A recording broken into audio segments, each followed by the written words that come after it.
Welcome to the Age of Fission radio show with your host, Lonnie Clark. We stand together and accept that we now live in a world transformed by Fukushima. Monday, Wednesday, and Friday from 8 a.m. to 9 a.m. Pacific Standard Time here on UCY.TV radio. We relentlessly engage every ear that listens. We expose and confront the complete lack of accountability for the nuclear industry. Consider social engineering programs who view our bodies, minds, and souls as assets on a balance sheet. We discuss vital current issues, interview activists, and engage our audience in an effort to allow all voices to be heard. The Age of Fission radio show creates a venue that all will choose. We encourage our listeners to reclaim their power and their courage to take action and save our planet from the ravages of greed and indifference. Our actions matter. Every voice matters. We remind our listeners that happiness is resistance.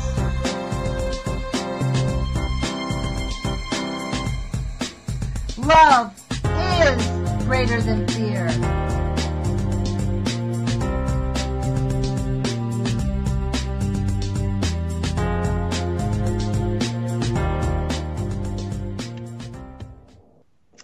Good morning, UCY.TV radio listeners. This is Lonnie Clark with the Age of Fission radio show. Thank you for joining us today. It is April 4th, 2017. Welcome to our show. I'm very excited about today's show. We have back a good friend of mine, although I've never met him personally, but he's a friend of our show, Mr. Thomas Ackermann. He's a Supreme Artist of Canada. Welcome to the show, Tom. Good morning, Lonnie. It's been too long. Pleasure. It's a pleasure to talk to you again. It has been too long. So let's get right into this. You and I, we originally started this conversation talking about basically your conscience and integrity. It's like this ongoing conversation. How do we cope with our emotional and moral responsibility to Fukushima and to really our entire planet having been changed by the nuclear industry and the complete denial and lies of the nuclear industry? One of the things that's affected me has been the circular firing squad lately, because I interviewed Dr. Busby and Dr. Caldecott on my radio show, and I have on people who I guess we call them the militant YouTubers. The people who call names and yell and scream and call people liars and horrible names because they don't conform to their idea of what it means to be an anti-nuker. So, well, I want to interject before you go any further on the militant side of things. I think the militant wing is a very important part, but not necessarily always in the manifestations, I suppose. I felt a lot more vocal in I suppose the militant, but my sense in the community is that unfortunately there is a split in the sense that what will make us effective. And my thought is that if you keep doing things over and over again and it doesn't have a result, isn't that what Einstein said was insanity or something, right? Like at a certain point, each person has to kind of come to a realization. If I'm doing something and it's not working, I have to change myself in some way. So I think that's the only kind of criticism I would have. But I really appreciate the militant side of things, because as a painter artist, I can see that passion needs to be a very important part of this fight, if you know what I mean. Hey, look, I think I'm a militant, if you're going to call it that way, because I'm very dedicated. I go out and hunt out anti-nukers and people who are willing to tell the truth about the nuclear industry. This is really the key. And this is my point about this, though. When people are attacking Dr. Caldecott, and I'm going to speak very directly to this because Kevin Blanche and I got into a couple of arguments about it when he called Helen Caldecott a whore and called her all kinds of horrible names. You know, he did back down because the logic is this: you're attacking the few court respected scientists who have authority in the court system to defend and win cases for nuclear victims, victims of the nuclear industry. And in my view, just because they're not conforming to how you think they ought to be doing it, those are not, for me, if you want to go after the NDRC, the National Resource Defense Fund, Greenpeace, but even though I'm beginning to have a change of heart about that, because I have learned, and part of the good part about this anger and the hostility is it has forced people like me who have a different mindset to reach out to the people that I can't, that I think are doing too weak of a job, that I think are not really working. I mean, I have reached out to some of these organizations. They haven't had time to be on the show, but we are having conversations about the lack of the ineffectiveness. I mean, honestly, it does make me angry that we've had anti-nukers for 40, 50 years. Like, really? That's what I said to one of them the other day. Like, aren't you sick? Like, 40 years, really? Like, you give up your whole life to keep do. The issue is this. This is what happens in the movement. We have to understand the nuclear industry really does have the full force of the industrial military complex behind it. All the money, all the backers, all the bots, all the trolls, anything they want can be laid at their feet. So no matter which end we come at, like Dana Durnford had a huge, hideous court case because they picked on him and picked his little video apart and got him convicted of something for nothing, which really shouldn't have been a crime. But because they have that much power, they were able to batter him and badger him. Do you get what Fortunately, Dana didn't shut up. Do you get what I'm saying? Dana is, in my mind, the most important person on the militant side, in the sense that he is actually being effective through the work that he's done. I think that his advocacy is literally what I call him our spirit on the water, which has, quite frankly, it has a biblical significance for me. So you see the kind of esteem I have this person. Doesn't mean we all have, you know, our particular way, our personalities that may clash, but he is an extraordinary individual.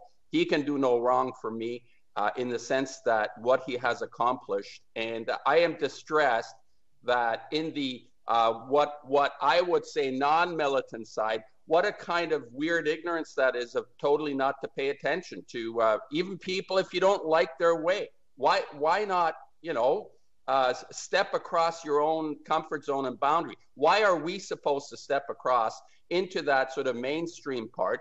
Like, you know, I mean, Helen Caldecott did write a letter for one of my exhibits that has been rejected, by the way, 75 times. I have, so her letter, unfortunately, was not helpful for me. I thought it might be.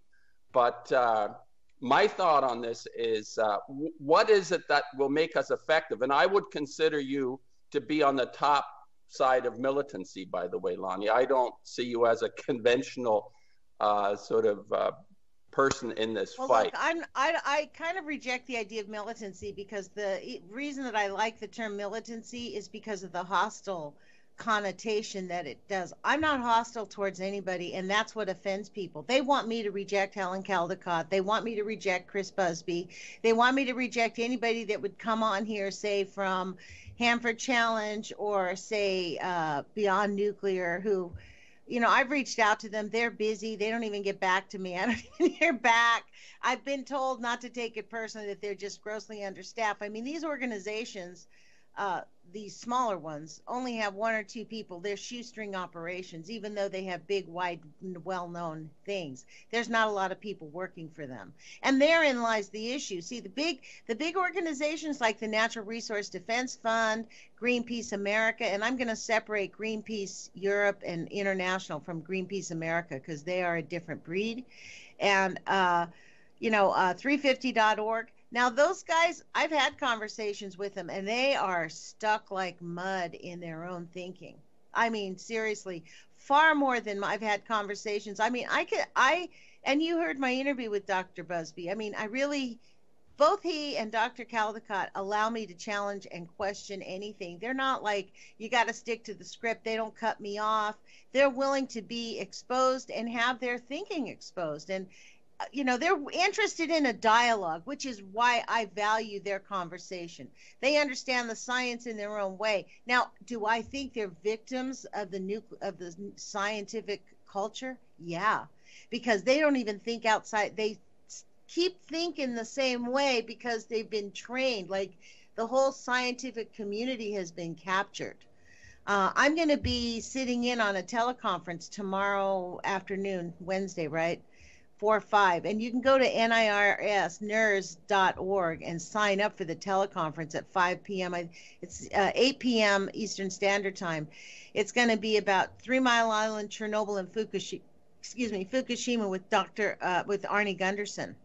And it's going to be a teleconference so that you can actually engage and talk to them about it and ask them real questions. So are you going to ask what Durnford's been going on about the fact that if he still thinks Fool Pool 4 is there? Why would he say that Fool Pool is still there? That'd be a good question to ask him. I will ask him. And part of that is, look. And if he says Dana's assertion that there's no fuel pool, this is the thing. People get stuck in the language. We don't know what they mean by fuel pool. That has not been defined. I don't believe that they're saying it's in the same place, it's in the same spot, but there is something left there. That's the point. Something's 10%, there. 90%, it's gone, Lonnie. This thing is gone. It's definitive. When you look at a building, the way Durnford has outlined this, I have no doubt whatsoever he's 100% right. It's not that even he's right. If we look at what they've said, it has been reported over the last few years that these things are in catastrophic state and in a melt-through state, meaning they melted through their primary container, and they've melted through the secondary container. So it's down there now. From what I spoke to Shaziz about this, and he said the way he explained it is, once it gets down so far, the way it will interact is it's not going to be leaking. It turns into a big hardened mass deep down. It buries itself into the dirt, and it's just China syndrome. That's what's called China syndrome. Yeah. So I used to think that it was burying itself down, but it doesn't. Now the gamma rays keep going. That is a known fact. So that there's a lot of unknowns on how we deal with this. On what this is really, but this is my point here. It's like we're shooting ourselves in the foot by taking instead of engaging these people in a way that it will help them and have conversations. I don't think they'll come around. I don't think they'll come around. I don't think that this is the one thing. The one thing that has not happened is people have not engaged them. They have looked at their videos, picked them apart, and have not talked about them. And frankly, when you call people, shitheads and assholes, and you fucking jerk this and you blah, blah, blah, blah, that, you think these people are going to want to talk to you? Well, I sympathize because Busby ridiculed me. I mean, he actually paid attention to some of my early 2012 videos when he said that the Pacific is too large to be affected. I mean, I honestly, Lonnie, I was outraged. I know he said that on my radio show. Did you not hear it? Yeah, it's a bloody outrage. And nobody has been in those buildings, Lonnie. There's not one person. This is the outrage in it. This, actually the way that I talked to him about it, he actually sort of went, maybe we need to study that. Yeah, maybe. That was a real response. So this is my point. What we're seeing is our programming being challenged at every level. Everybody's programming is being challenged of what's safe, what's not safe. It's like those Fukushima surfers. They go out there every day and surf in back of the nuclear power plant. They told the newspaper they have 20 years. But the result is exactly that. When you're unequivocal, there is no possibility of people going surfing. If he could only have, even if somewhere he thought it wasn't true, to actually, for the benefit, I want to err on the side of caution. I don't want to say, oh yeah, it might be okay. I want to say this is so serious, it's probably going to be an earth-changing event. Why don't they say that? I don't think that the militant, I don't think that they're saying, I think it's being misunderstood. There's no way Dr. Busby and Dr. Caldecott have ever in any shape or form, even St. Louis, when Dr. Caldecott went there, she was shaken, visibly shaken. They know these are earth-changing events. The question is there a fuel pool force sitting there or not? Are they lying to us or not? Yeah, yes, they are. Look, we know they're lying to us. We know that's why they have to be taken to court, because they lie straight to your faces. They lie to the judges. They lie to the court system. They lie to everybody. I mean, the pictures of the children in Fukushima going to school with the monitors now this morning that I saw that said 1.20 microsieverts. That's 1,200 counts per minute. And they're moving their children and taking pictures of them walking to school. So it's unnecessary. This is the point. It only causes more war, more hostility. It feeds into the industrial military complex. This is why, in fact, John Goffman backed down. This is why they all went away, because they did not want to be fingered. They did not want to be the target of people's ridicule and anger for not having done enough. And I think if you're attempting to get people who are professionals who have been brainwashed into their complicity and really acquiescence on a subtle level, they think they have been fighting it. But it's kind of like a lot of people who are against it, Tom. This is the point,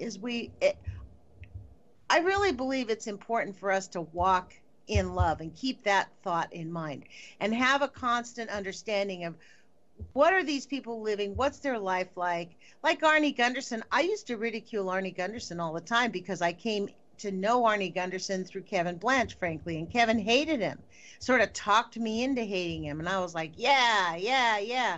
And then I realized, like, wait a minute, this guy walked away from many years of good retirement. He's been basically scrambling. He's not getting rich. These people, this whole idea that they have gotten rich off of this accident is a falsehood. There's nobody getting rich off of this accident except for TEPCO and the IAEA and the industrial military complex. And about 1,000 PR firms and the military. Everybody's getting rich on it. Well, except anybody who doesn't agree with it. It's the richest industry. Lonnie, it's the biggest, richest industry in the history of industries. It surpasses pharmaceuticals, military, everything. If you consider the nuclear industry, even let's throw even the cleanups in, which are impossible. You're looking at quadrillions. So quadrillion, and it's even unquestioned because guess what? Like, what did Dr. Weinberg say?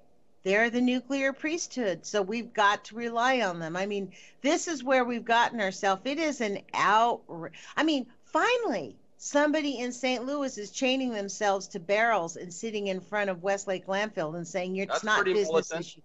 That's a militant act. To be honest, when I suggested something like that a year and a half ago, a lot of people stopped talking to me.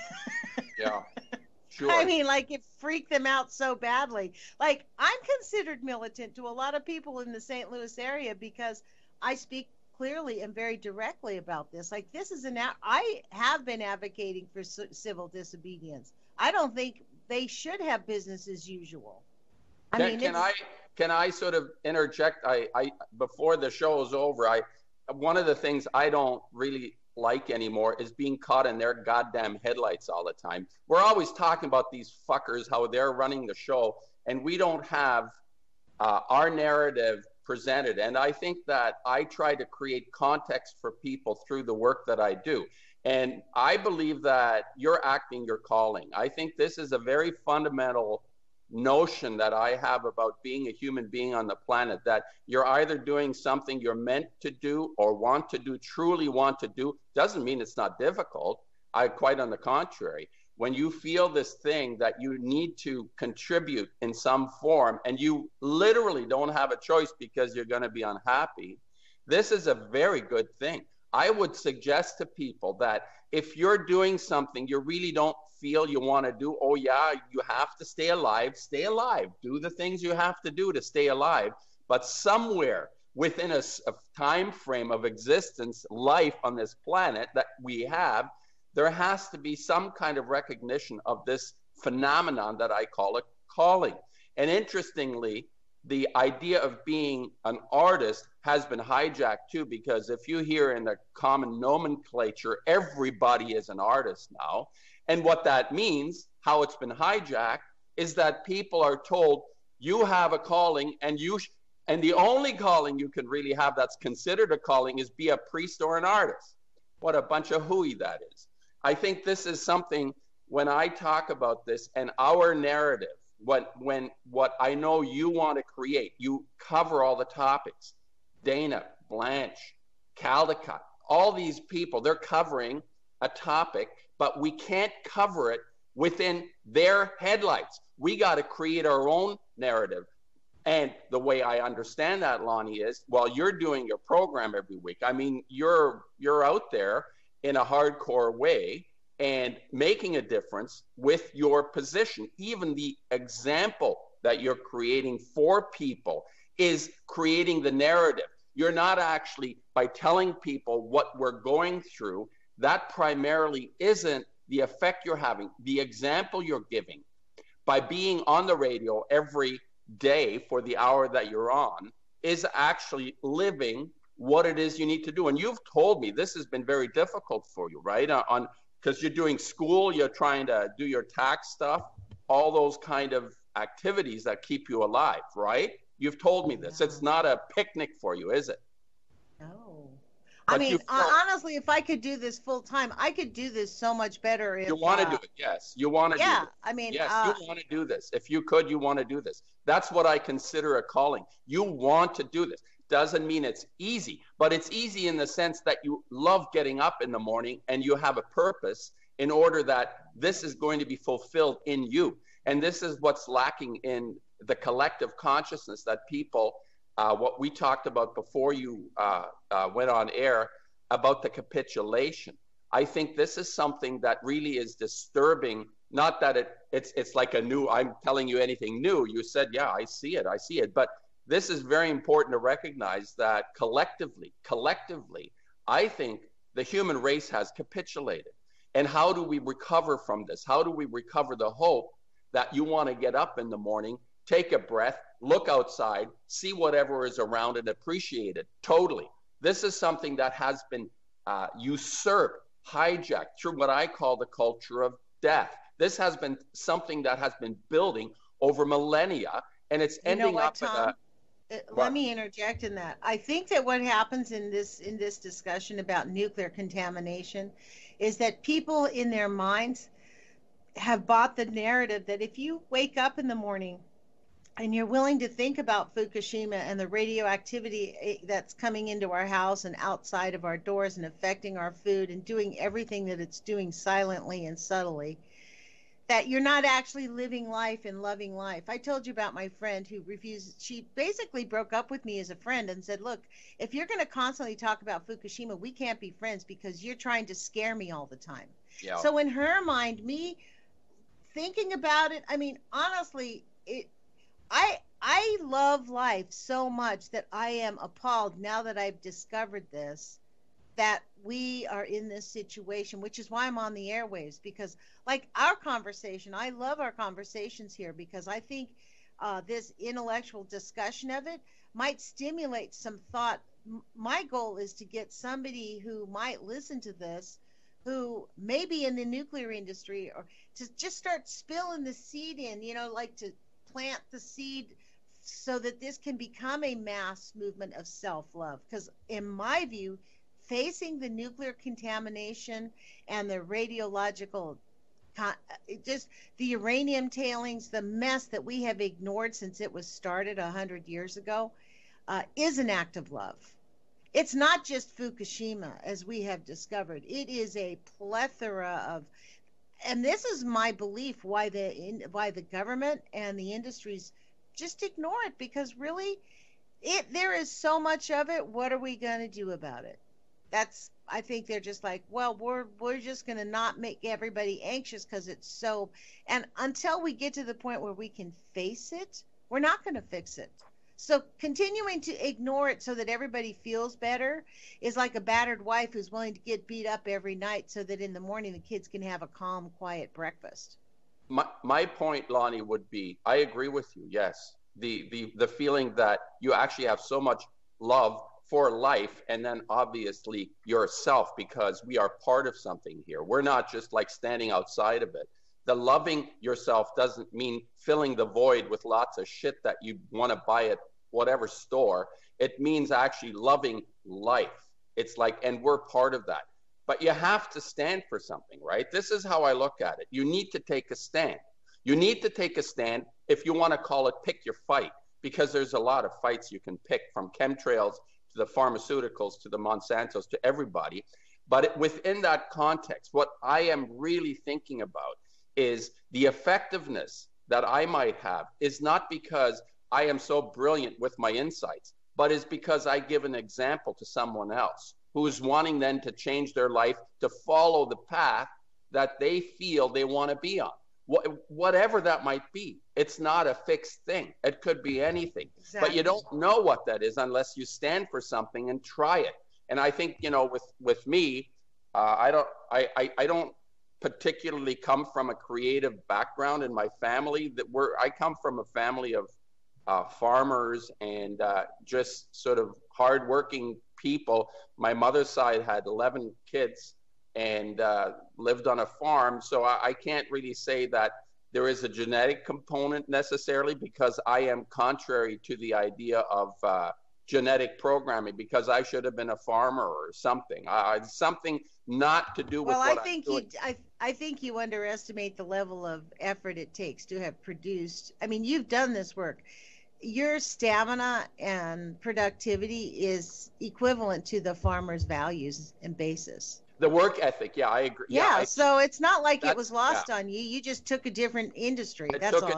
Yes. It's sort of like I took the strength out of what was given me through my background, and I was loved. I felt that. I think this is something why I have, you know, kids that are abused, what you talk about, generally speaking, not all, generally speaking, will do the same thing to that they were done to. Not always. I think there are exceptions, but this is our essential problem. That, I mean, my parents had their own issues and their own inabilities to, you know, make me feel, I don't know what it is that I needed to feel, but I had this fundamental nurturing that allowed me to pick my direction. You know, they never discouraged me. My mother actually, I love this. One time I did an opening early on. I think I was 23, 24. I had a show, and she said, what are the people going to eat when you're there? I said, I don't know if even anybody's going to show up. So she said, no, they'll show up. In my studio, I was sharing it with 6 other people. We had a small kitchen. So she came in. She came in for the opening at 7 in the evening, and she brought a whole bunch of potato materials for making potato pancakes. And potato pancake is kind of a staple for your hardcore farm community, that if you don't know what to eat, you make potato pancakes and applesauce, right? So what she made the entire evening, the biggest hit for my opening, you walked into the gallery and it smelled of potato pancakes from beginning to end, right? It was overwhelming. And people lined up to get their goddamn potato pancakes. Nobody looked at the paintings. And actually there must have been several hundred people that I was blown away that came to the show. And the big thing after was that, you know what? These potato pancakes were fabulous. So it's like I was... But isn't that the way it works? It's kind of like this thing with the nuclear, getting people to accept that we live in the age of fission.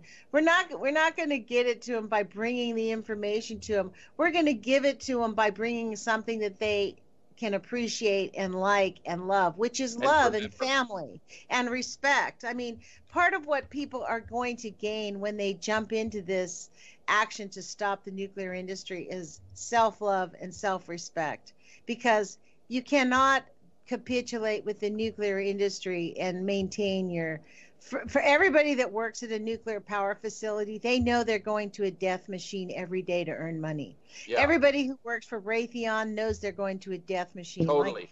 it's Totally. one of Yeah. the things, like, for a long time, like, I have felt this a long time. I lived in Los Angeles and frankly raised my children there, suffering and struggling. I worked two jobs at the time. I was not an enrolled agent. I didn't even know what that was at the time, right? I sort of stumbled into it. But so I worked many years, two, sometimes three jobs to support my children in Los Angeles when I could have easily, I mean, like my neighbors downstairs. I mean, the woman who was doing practically the same thing, clerical work for Grumman Northrop, I think it was, she was making $52,000 a year, and I was bringing in like 20. I could have gotten a job for them, bringing in pretty decent money, but there is no way on earth. It's like me going on welfare. There is no way I'd ever bring home food stamps for my kids to watch that either. Like, so there was a certain level of ethics that I just refused to live on. You have a And yet, hardcore conscience. You're a person of conscience. What I invoke this sense inside every person. Sometimes it grows a little later for some people. Some have it earlier. Some have it never. But this core in all people, there is an ability to exercise your conscience, meaning you do the right thing for yourself and for others, right? well, the thing is, when this is where we've kind of gotten wrong. See, people are so busy valuing their lives in terms of their financial gain, in terms of, is their house big enough? Do they own a house? Do they have a retirement plan? Can they take trips? Can they travel? Do they have the so-called life of luxury that every American deserves, as they say? I mean, that whole conversation has been sold to us. It's like in America, we have this ongoing narrative that no matter what level where you're at, you can make yourself, you can do something with yourself, you can become a millionaire. This is all just sold propaganda so that most of us stay oppressed. This is an important point you just brought up. It's the standard by which we judge ourselves. Right. Is it from an internal source or is it from an external source? I think this is important for every person to figure out, that it's okay to have your luxuries if that's how you feel you're successful, if it comes from an internal source. But if it's an external imposition, because people want to make, for example, a profit, the more cars they sell, the more profit. But for me, this actually goes back. I have a real beef with what is considered to be the Renaissance, where all of a sudden, for some mysterious reason, from being total morons on some level, meaning in the Dark Ages, what happened in the Dark Ages, and all of a sudden people are extremely enlightened. They have a person called Michelangelo who produces sculptures that are so incredible. What the hell happened in a short period of time, right? So here's the anomaly for me, that during the Renaissance, what we perceive to be the world, which always was predicated on the world is not what it appears to be, as in the people of the medieval time, like Giotto, Cimabue, Masaccio, who represented in their paintings anomalous situations that really identified the fact that the world is not what it appears to be, rather than what happened in the Renaissance, where all of a sudden you have elaborate mathematical programs that actually identify what is understood to be perspective, and it became the common worldview. And ever since then, we have not really, well, there have been exceptions, but we have not really embraced the idea that the world is not what it appears to be, but more of what you see is what you get. So we basically psychologically, emotionally, artistically, like on a human level, took the wrong direction because we got detracted from the idea that there is a mystery that informs us, rather than the answer. If, let's say, a medical doctor, by the way, in 1850, I think the Medical Association came out and said, or the scientists came out and said, we've understood everything. There are a few dots and a few I's to be dotted and the T's to be crossed, but we know everything. The incredible hubris among this standard that we adhere to, which comes I believe, out of the Renaissance and the brilliant work that some of these people did. And I don't actually associate Michelangelo with this problem. They're more like, there are other artists that represent this idea. And I'm not saying you can't do perspective art. I think that's brilliant on its own level. But they managed to take this concept of externalizing something that was essentially an internal phenomenon, like what it is that you, Lonnie Clark, Tom Ackermann, believes to be of primary importance. What it is, the standard whereby I judge what it is that I perceive outside of myself to be important to me. And it's not something that's imposed. It's not some system that was created for me, but it's like look at the medieval artists, look at Giotto, look at Cimabue. There's some brilliant paintings where, for example, you see Jesus. I mean, they always painted Jesus in that story, that's a whole other topic. But you would see Jesus come over the hill, and you had people standing in the foreground that were like, let's say, maybe a couple of inches tall, and Jesus was like 8 inches tall. And people look back at this and they said, well, yeah, that's perfectly normal, that Jesus should be 4 times bigger than the guy in the front, because the guy in the front is just an ordinary mortal. But Jesus is the person that represented the mystery that we're trying to somehow fathom. So you see, when I talk about that standard, that feeling that people can... Well, actually, Tom, I think in that regard, I think, again, they're victims of the oppressors, because the painters were commissioned to paint Jesus 4 times the size. I mean, it was the selling of the Christian faith that was paid for by the elite. Oh, no, Lonnie, these people were not Christians in that sense. They were not duped.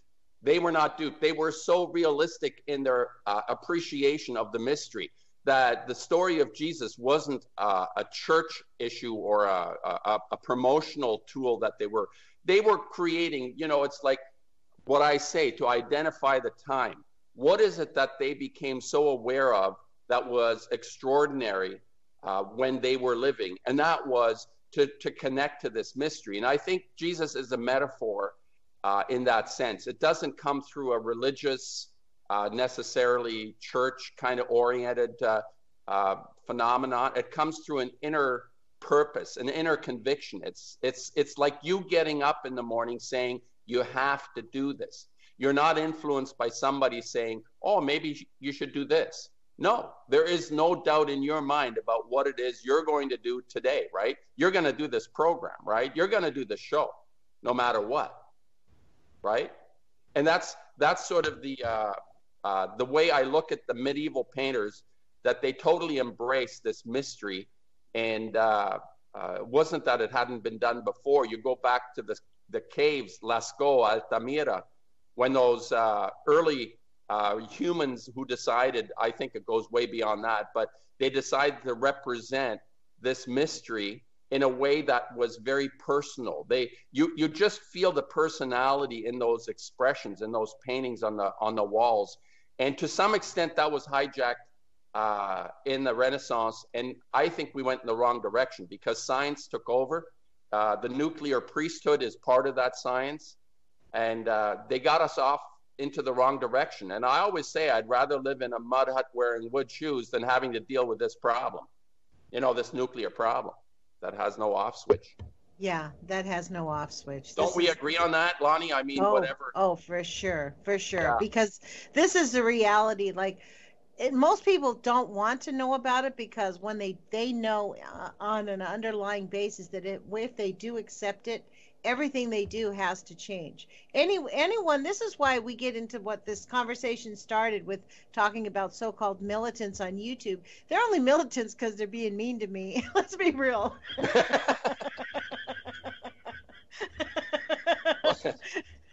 But Lonnie, but the tactics of calling people out and being hostile, that's not even really very militant. They're just kind of being bullies. That's not even militant, because they're not what's militant is the water protectors in St. Louis and the people in South Dakota tying themselves to barrels filled with concrete and saying, no, you're not having business as usual until we get the government to deal with this. that's kind of a militant attitude because they force themselves to get arrested. Out here in YouTube land and on the airwaves, you know, no one's coming knocking at my door telling me I'm saying the wrong thing. No one's doing anything to me except maybe they don't agree with me, right? So, but this is the They are point probably of this, they are probably though manipulating your views and but you all know that. what? People that are easily manipulated like that, they're not. They don't have the fourth No, of like mind. your view count. Sorry, your view counts and YouTube Yes, may my not. view counts are way down. Like people, and that's one of the things on this show. I get a lot of people say, "How many people listen to your show?" You know, it's hard to track, but I can tell you this: I've had people from all over the world Of course, contact me, of course. and There's a lot it's more views. You're getting a lot more views, Lonnie. it's Absolutely. bizarre. Like Yeah, I that's swear how they attack you. That's how they attack yes, you. and it does work because there have been times when I thought, God dang, man, only 100. How many people are listening to me?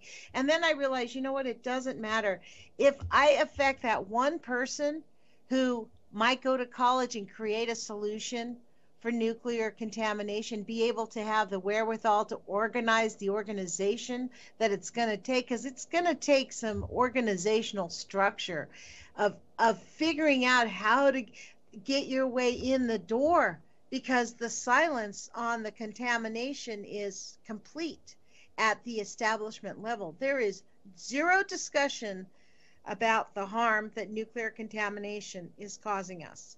They Oh, act as that's if it's a one-time event. Oh, we have, I mean, yeah. you've We have heard this bigger even problems, with right? It's Dr. like Caldecott and Dr. Busby, who I esteem. They both, when I tell them, you know, like, no, the ocean's way big. I mean, even Chuck Johnson, the solution to pollution, and that we had this conversation this last week. I really believe that climate change is a cover up for nuclear contamination because if you overlay the map of when we started spiking off the charts with when they started bombing, it's kind of like what I did when I first started looking at this stuff. I overlaid all the nuclear power facilities with the cancer clusters that are mapped, that they have mapped, and you can actually map them out.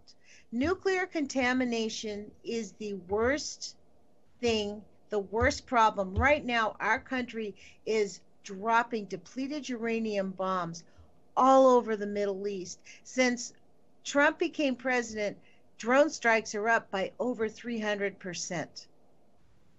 And every single one of those drones have depleted uranium. We don't send our soldiers in because we don't want our soldiers being affected. That's why we use the drones.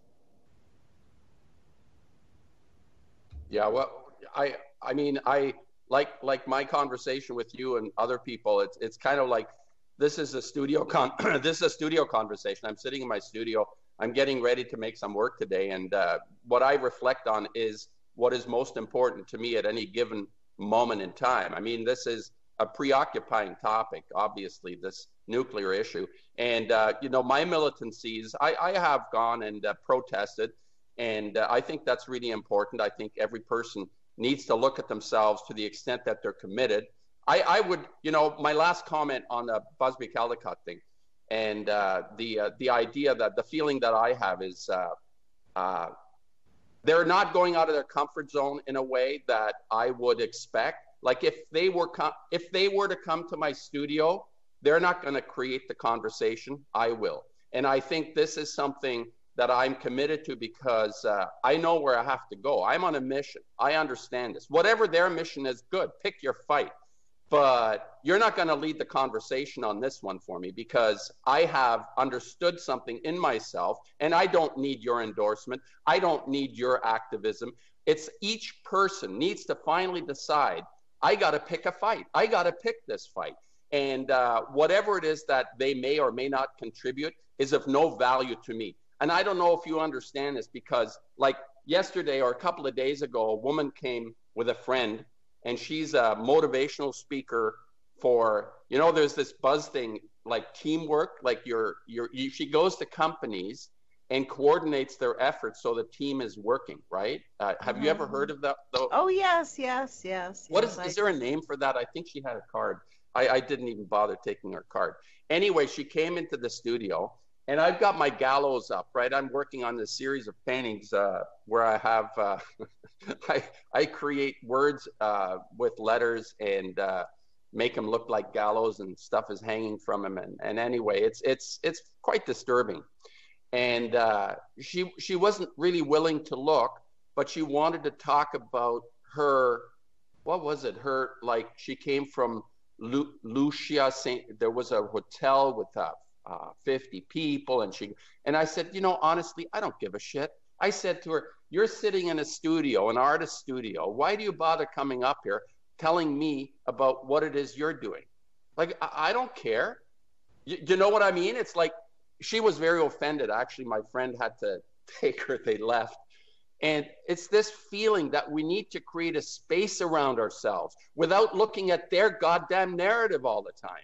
Well, that's a narcissist. This is the thing. When you're around a narcissist, it's always going to be about they just wait for you to stop talking so they can continue talking about themselves. That's all, Tom. You can't take that stuff personally. I mean, but move on. But she's influential. She's actually showing people, 50 people were just coordinated by her vision of how to be better team workers or something, right?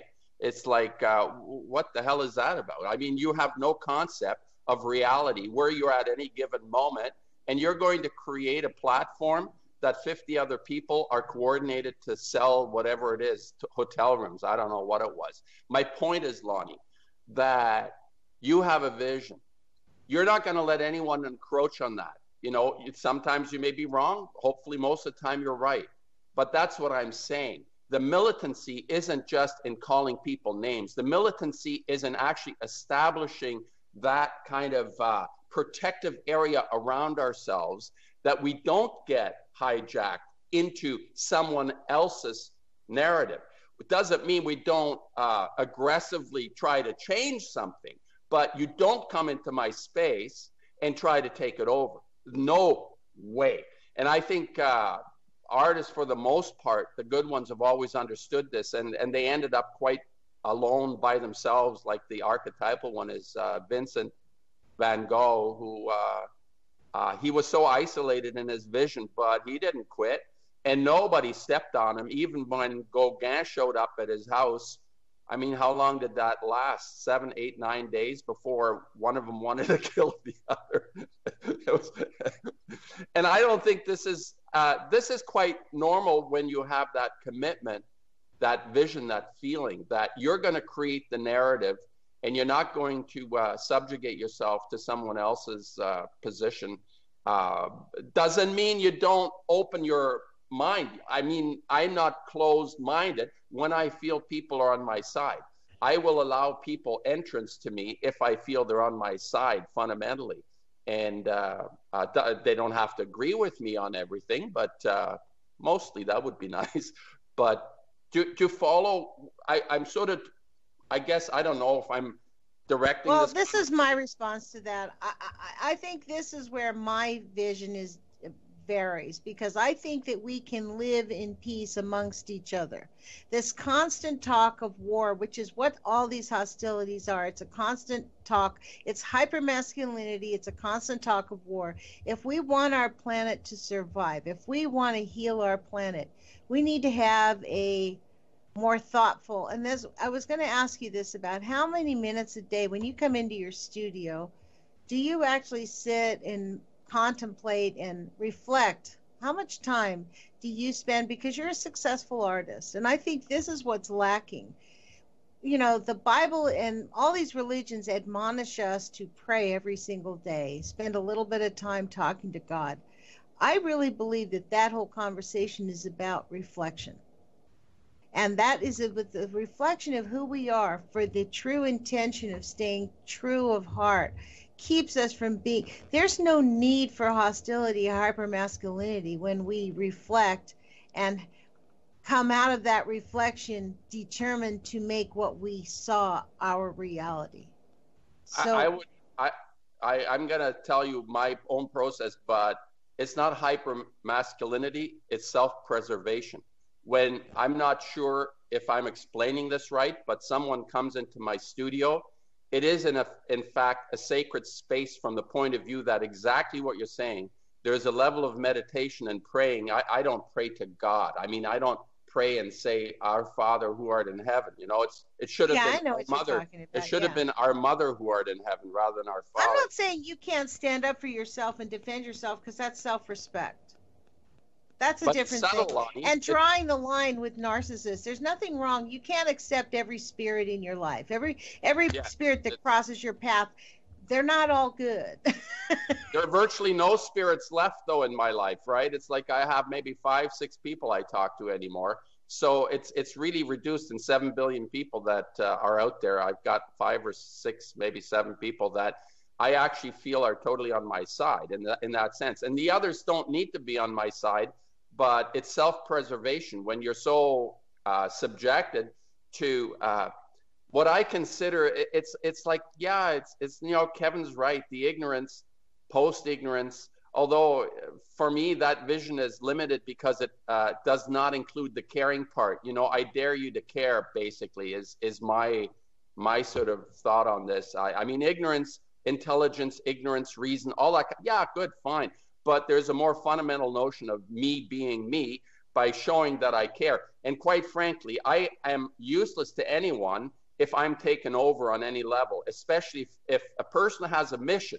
Do not allow yourself to be sidetracked in any way, even at the expense of someone else. There is no point in two of us going down the tubes. Right. You know, it's like, I had this argument actually with Schellenberger, who I talked to. I did a couple of postings. We have another interview I want to do with him on originality. But he really was wearing me down at a certain point. He visited for about 6 weeks once, and we were doing work together. At the end, I had to say, you know, his own vision is so strong and directed that it was actually becoming difficult for me to work in the same space, right?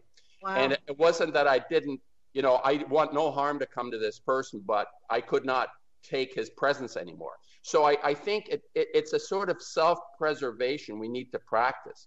And as far as coming to the studio, actually, Lonnie, what I find is I wake up, let's say, depending when I go to bed, I try to go to sleep before 11. But let's say I wake up at 6:30.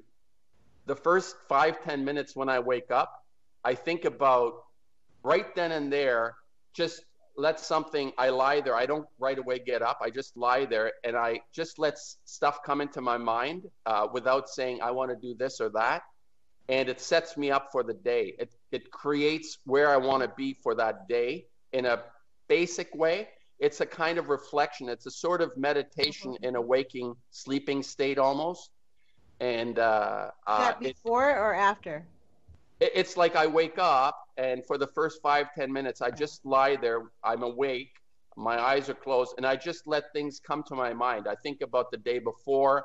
I think about dreams I might be having. Have you read The Artist's Way, Tom? No, who's that? I don't know the author's name. It's a book. My therapist asked me to read it. I have to confess I didn't get all the way through it, which is probably why I'm not doing my artwork.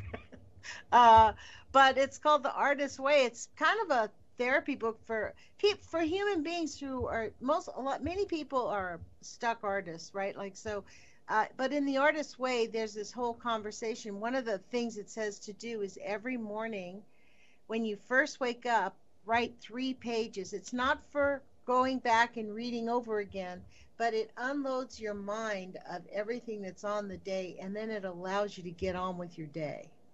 It's a very interesting thing. Like, it's one of the things that they say to do for, like, that's what she suggested for, like, stuck artists or people who, you know, and my therapist just gave it to me as a way to cope with my anxiety, let's put it that way. I mean, I would wake up and start crying at the time, right? So it was a very effective tool, but one of the things it really did was that book, when I read it, reawakened, like, a lot of my purpose in my life, because I think we're born, people that are born to create are born that way.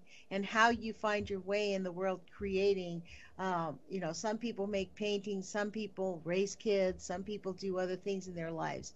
But it's still a process of creating. And for me, that's the conversation that I want to bring us back to in this fight to end the lies of the technologists. Because we've had 100 years of them straight up lying and manipulating the masses on a scale unbeknownst to man because of the technology, because of the ability to communicate. Swaths, the majority of the population is, you know, moved around like whipping cream for them. You know what I mean? Like it's unbelievable. I have a question for you, Lonnie. Considering your in-depth knowledge on our situation, living in the age of fission, a person who understands what that means, doesn't it seem to you that this is beyond malfeasance, that this is a form of extermination, actually? Yes. Like, that's intent, Lonnie. An extinction is something that happened before in the history of this planet. But this is my point about them. There are not, I mean, maybe that's what we ought to start doing, Tom. Maybe we should start a protest to save the people of Fukushima and start putting out signs. I don't know. I mean, but that to me is, look, they did the same thing, though, to the people in Chernobyl. They did the same thing to the people at 3 Mile Island. They're doing the same thing to the people in St. Louis, to the people in Hanford, to the people in New Mexico, to the people in New York, and Turkey Point.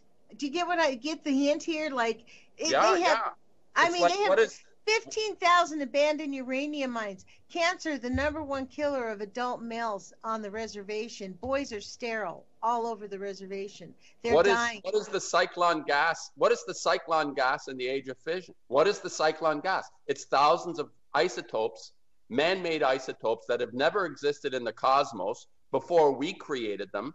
And this is the modern day cyclone gas. That's what I'm looking at. And I call it an extermination. This is so sinister and dark. This is brutal. This is the extent to which, when I say collectively, we have abandoned our, what is that? Our humanity. It's our humanity. This is why I really believe the only way out is up. The only way over it is through it. We must face it, and our energy, I really believe, I know, it's not like I believe, I know our thoughts are things. We have a brain that we only use 10% of. We have a capacity that is unknown to us, and when we harmonize on it, then we can create solutions. And it is a dire, urgent matter. We have mass die-offs of animals. Yes, it is not just humans getting sick. The trees are beginning to mutate. I mean, we need, frankly, we need microbes everywhere. We need this uprising of people going, we have the solutions. I mean, Charlotte's convinced if we start pouring massive amounts of microbes on it, it'll remediate. It could even absorb the radiation from the air. There's lots of things that can be done. I agree. There are many things that can be done. There are certain things that are lost. Like Durnford has said, the 4 million species that are in the Pacific itself are totally, who knows how far gone they are now. Well, so has our humanity. Look how many billions of humans we've killed in the last 40 years. We have a higher responsibility, though, as a human being.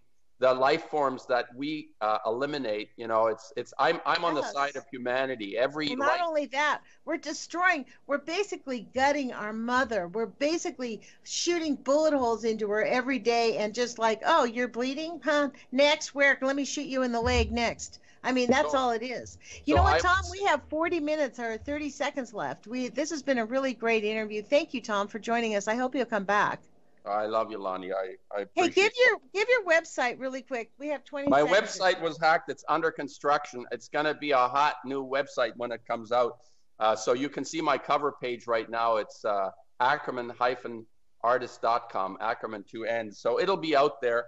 And my last word is I would say to people, dare to care. This is... Exactly. Stop acting like you lived twice. Put your courage feet on, you guys. Thanks for joining us. Dare to care. Thanks, Tom.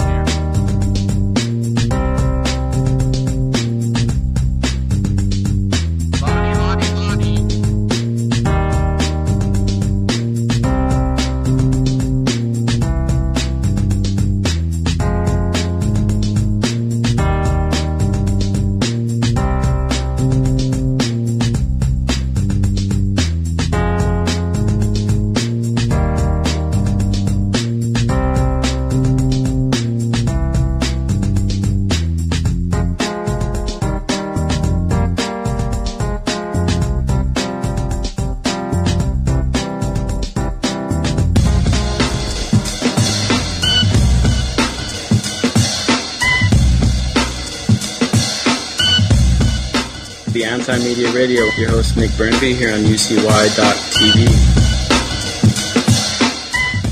Japan's